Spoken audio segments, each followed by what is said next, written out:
As the darkness enveloped me, I took a long last look at my family. I did not expect to see them again until their souls joined mine in the living forest. But miraculously, my beloved husband delivered me from oblivion. Though he couldn't save my body, Jared had preserved my soul. Like him and countless others, I am now a part of Ermac. Yet ours is not a peaceful repose. The collected souls within Ermac have their own needs and agendas. Before we can speak as one, we must first reach consensus. I had thought, as the former rulers of Outworld, I and Jared would hold sway. But here we are, two souls among many thousands, fighting for the right to be heard. And if there is one thing we do well together, it is fight. We will win the right to govern Ermac as we once had governed Outworld. And we will rule for the benefit of all.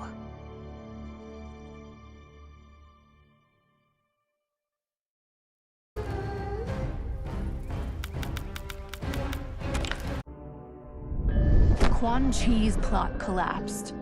Along with it, my plan to secure new beings to feed my starving people.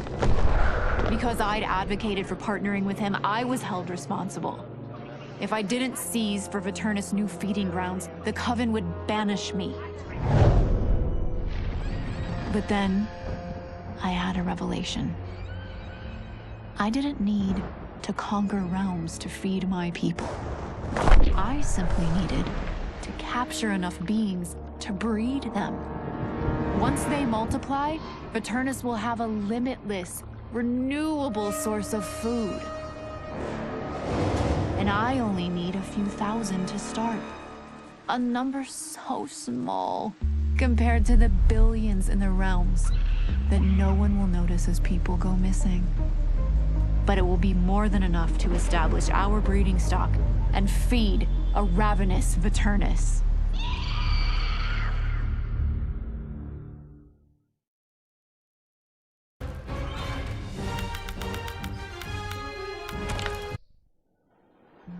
Quan Chi's defeat had cost me everything. For months I had furthered his plot, and now I had to start over. Saido's people were still in chains. That's when Rain approached me. On the run from Empress Melina, he was desperate for help. And though I'd had my fill of sorcerers, this one was different. I agreed to provide him safe haven. He agreed to help topple Saido's government. And topple it we did. Rain summoned a wave so fast, so powerful, that it crushed the capital. Saido's fascist rulers were swept away. My people are finally free. They can chart their own course, needing only to follow their own desires. Their lives are now blessed by anarchy.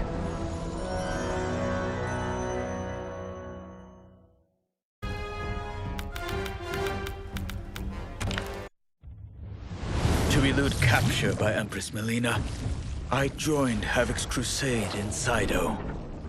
There, I summoned more magic than I thought possible, and drowned out the old regime. Havoc's longed-for anarchy had been achieved. He was more than satisfied. But I was left empty and broken. Had I been satisfied as Outworld's High Mage, not let myself be tempted by Shang Tsung, a great city would not now lay in ruins. I've caused devastation, ended thousands of lives, all because of my blind ambition. I've betrayed my oath, my sovereign, and my realm. These high crimes merit punishment, and I'll accept whatever the Empress gives me. My only ambition now is to one day be forgiven.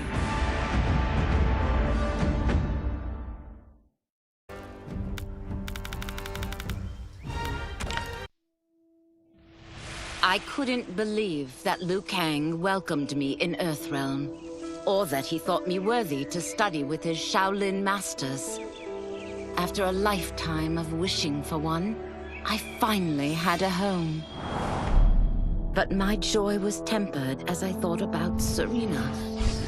My shadow sister was still under Quan Chi's yoke, and she deserved a life free of him as much, if not more, than I.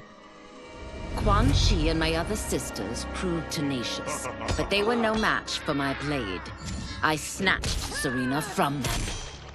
Then Liu Kang helped me break Quan Chi's spell. Her mind free of his influence for the first time in years, Serena chose to join me in Earthrealm. My sister and I once again fight side by side. Only now we do so for Earthrealm. Together, we have formed the Order of Light.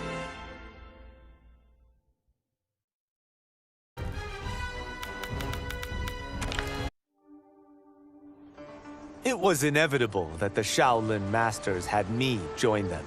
They knew just how much future initiates could learn from me. Shujinko was one of my earliest. His ability to absorb anyone's powers and skills was amazing. With the right training, he could become our greatest champion. I knew that I alone could give it to him. But as his proficiency grew, so did his ego. In love with himself and his power, Shujinko became a threat to the realms.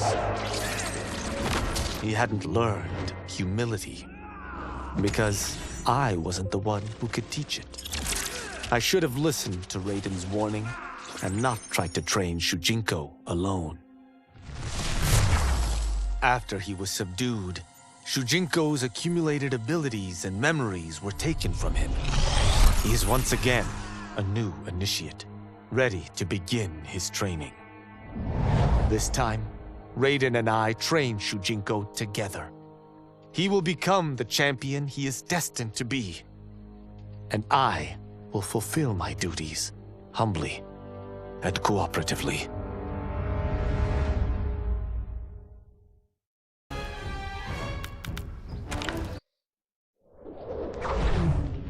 Since this whole thing kicked off, I'd wondered why Liu Kang chose me to be a champion.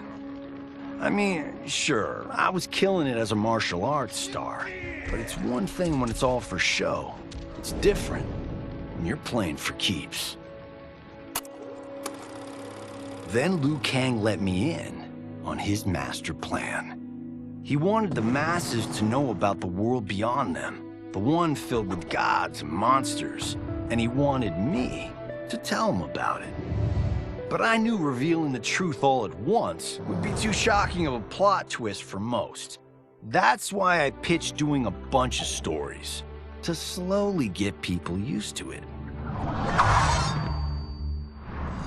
And if there's one thing I can do, besides kick ass in combat, it's build a cinematic universe.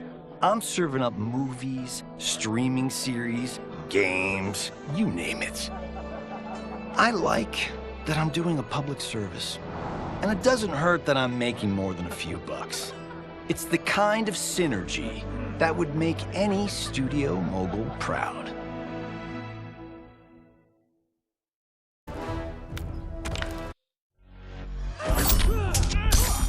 I wasn't looking for allies against the Yakuza, but I found one in Special Agent Jackson Briggs. He'd heard gangsters plotting to kill me on a wiretap and came calling, hoping I'd be his informant. We planned to part ways when we got the job done. But then, Shang Tsung showed up to steal Sento. Needless to say, Jackson had questions. It blew his mind to hear that the stories in Johnny's movies were real. Once the shock wore off, Jackson quickly sized up the threats Earthrealm faced. To deal with them, he got his bosses at the FBI to form the Outworld Investigation Agency. When he asked me to sign on, I hesitated. After all, me? A government agent? But it's an important job. And more importantly to me, an honest living.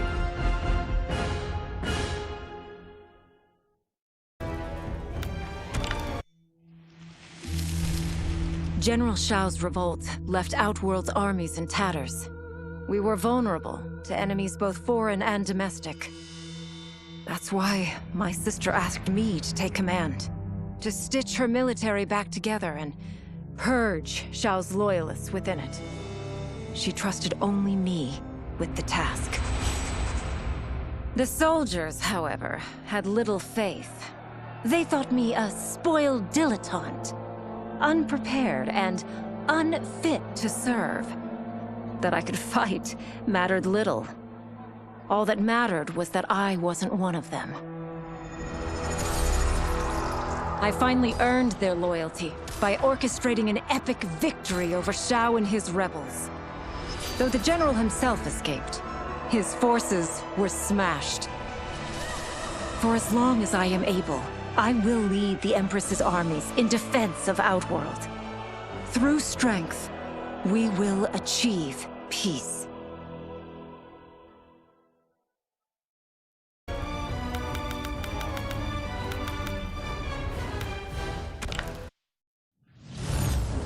The battle had been lost, but the war isn't over.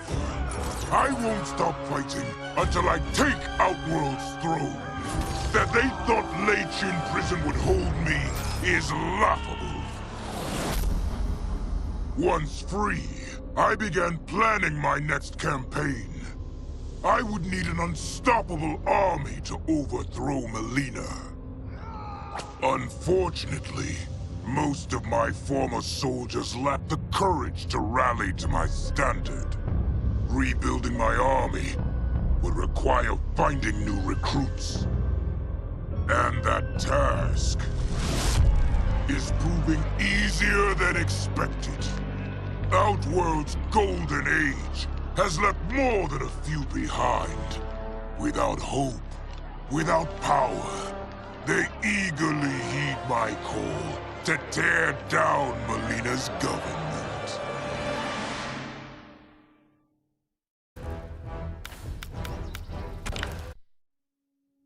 With General Shao freed from prison, we began raising a new army against the royal family. Though many were eager recruits, few were good at soldiering. It was so bad, the general was forced to change tactics. He decided that we needed a doomsday weapon. That weapon isn't a thing, though. It is a monster. Onaga, the Dragon King. The general told me the old legends were true. That his ancient ancestor defeated Onaga, trapping him deep inside Mount Sagan. The Dragon King is still there today. His pent-up fury waiting to be unleashed. Because Onaga is so dangerous, the general wouldn't risk trying to tame him before. But now, he feels we have no choice. Though I likely won't survive, I accept this mission gladly. I can think of no greater honor than to give my life in the general's service.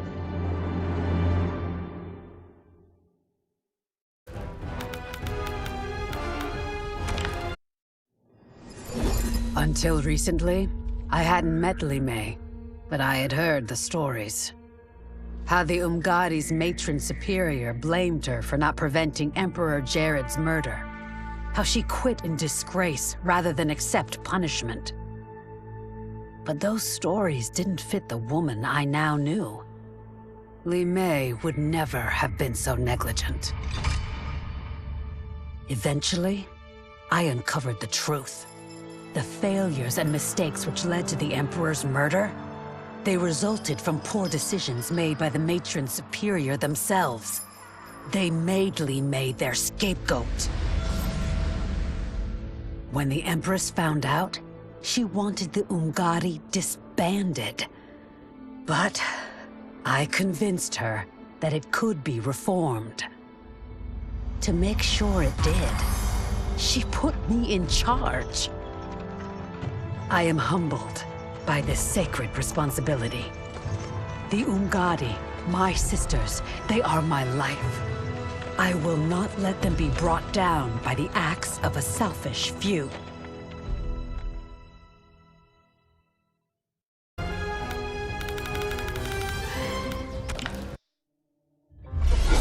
As her reign began, Empress Melina faced many challenges. To meet them, she turned to the people she trusted, her sister to lead her army, and me to lead her Imperial police. Though I missed Empress Sindel dearly, I was glad my ties with her family had been mended. But while it was an honor to be made responsible for Outworld's internal security, I soon realized accepting the appointment was a mistake. I'm not cut out to be a bureaucrat, nor am I patient enough to navigate the Imperial Court's politics. I was at my best patrolling Sundo's streets, when I could feel the city's pulse and serve and protect its citizens directly. That's why I resigned my post and resumed my role as Sundo's first constable. I end each day knowing I've made a difference.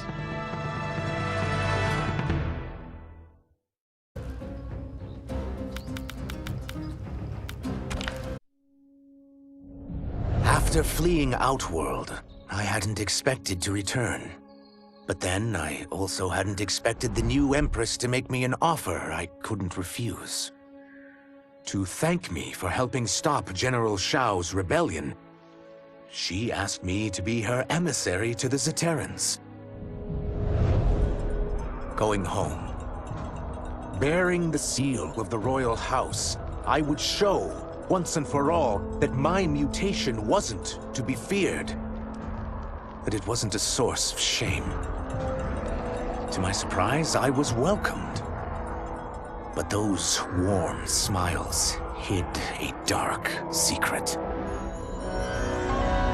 I stumbled upon a trove of official records, which showed that my shape-shifting ability isn't unique. Many Zaterrans are born with it, but are killed by their government to keep it from spreading. Who started this barbaric policy? Who is now enforcing it is unknown. But I will find out, and I will put an end to this madness.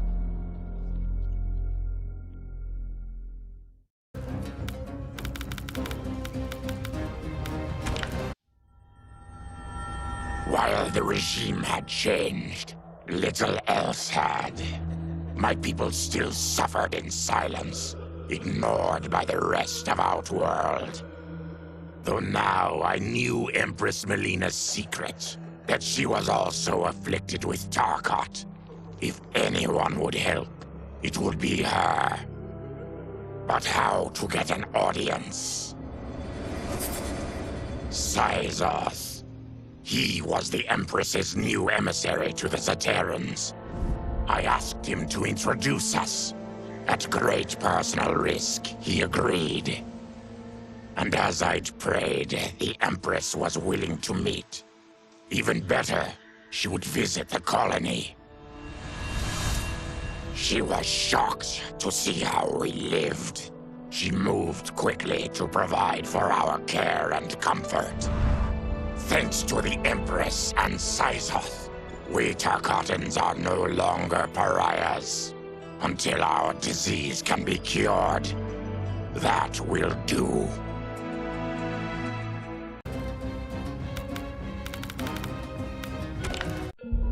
Though worried about how the public might react, I met with Baraka to discuss his Tarkatans. Speaking from his heart, he moved me. I agreed to visit his colony and see how his people lived. The conditions were atrocious. This was one of my mother's few mistakes. Like all Outworlders, she treated Tarkatans with scorn. What they deserved from us was compassion. And the only way to get it for them was to reveal my affliction. To show all my subjects that even an empress could get Tarkat. The scandal my revelation caused was intense. But with the help of Kitana and Tanya, I emerged from it a stronger empress than ever. My honesty, empathy, and resolve won over my remaining doubters. There is no longer any question that I am fit to lead the Empire.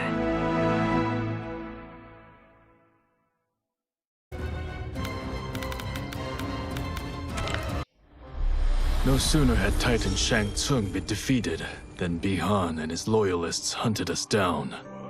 Outnumbered, we fled to Japan. There, we sought refuge from an old family friend. As children, we played together.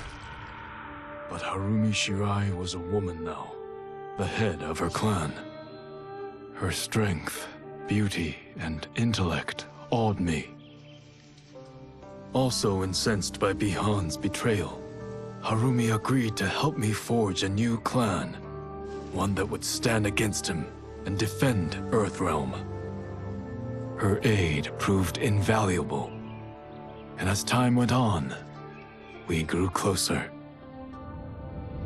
To honor Harumi and pay respects to my new bride, I named the clan after her, calling it the Shirai Ryu. Now the battle against my brother begins in earnest. The Shirai Ryu won't rest until Bihan is defeated and the Lin Kuei's honor restored.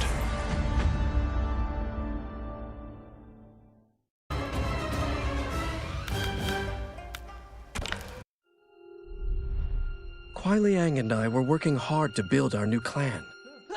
But even with the help of his close friend Harumi, it was difficult. The biggest problem was finding the right initiates. Then, one night, while walking outside Harumi's compound, I was attacked. I thought at first it was a Lin Kuei assassin, but his strikes were too uncertain, too angry. My attacker, it turns out, was a boy. Homeless and hungry, his assault was born of desperation. He needed money so that he could eat. It was like looking at myself 15 years ago. I would have ended up just like him if the Lin Kuei hadn't taken me in. So I took the boy to Kuai Liang, who also appreciated his fire. We made him our first initiate. The boy's name? Hanzo Hasashi.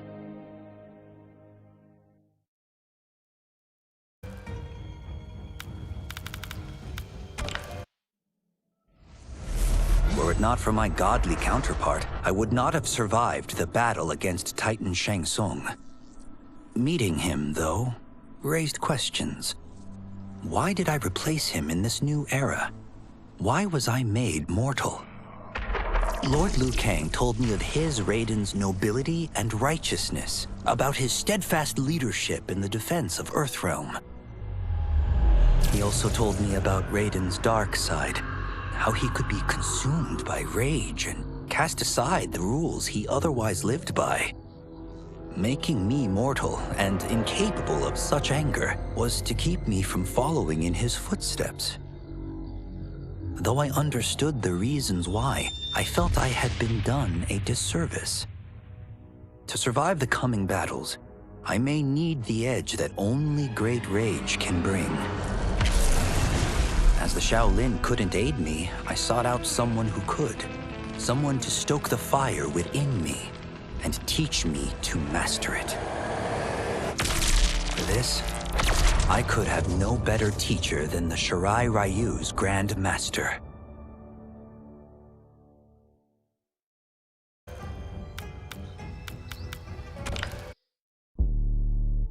After escaping Lei Chin prison, I was hounded by the Imperial Police. I needed a place to hide and to recuperate while I plotted the best way forward. I knew the remote canton of my youth would be perfect. To escape capture, I traveled by sea. Little did I know that a gargantuan storm was brewing. My tiny craft was smashed apart. I closed my eyes, waiting to drown, hoping that the Netherrealm wouldn't claim my soul. But when I reopened them, I found myself not in hell, but on a deserted island. From its ruins, I could tell that great sorcerers had once lived there. In the caves beneath the ruins, I found what I can only describe as a well of souls. Once I learn how to wield its power, I will become invincible.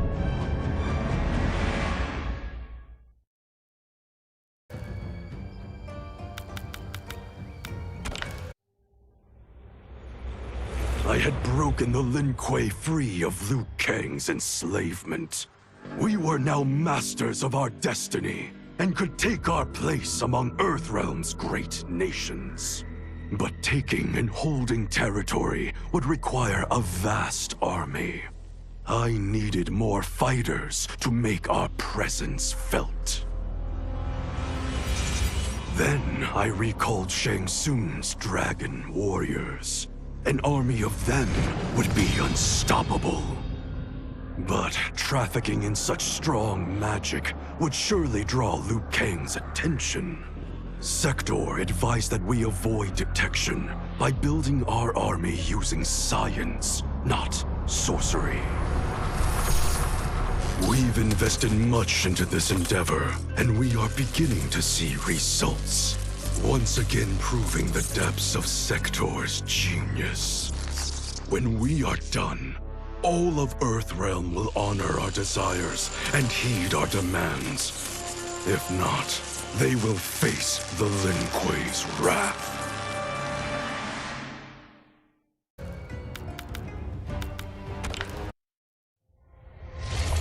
Though the barriers between timelines had been rebuilt, there was no question that they could again be broken.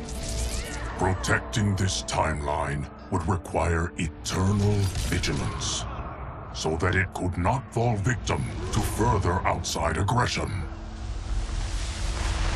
But nothing in my countless lifetimes had prepared me for this task.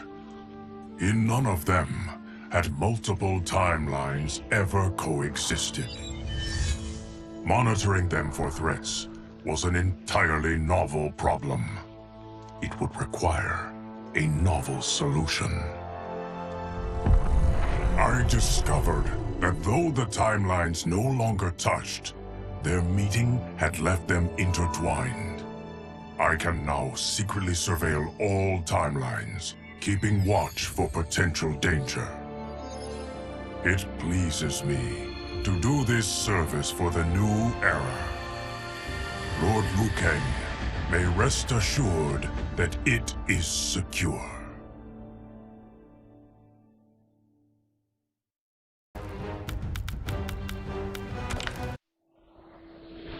My loyal partner had warned me. Reclaiming my power as Keeper of Time might have unforeseen consequences. In this, as in most things, he proved prescient. The process I had undergone did irreparable harm to my body. Taking back my power had cost me my immortality. While my lifespan would still stretch across eons, I would one day perish. And if the war with Titan Shang Tsung taught me anything, it is that this timeline is not safe without a protector. Yet I had never given thought to choosing a successor. Who is it that could replace me and protect my new era? The answer, of course, is Geras. Tireless and meticulous, he is perfectly suited to be entrusted with this grave duty. And no one knows better the temptations of the Hourglass. I have no doubt he will be above them.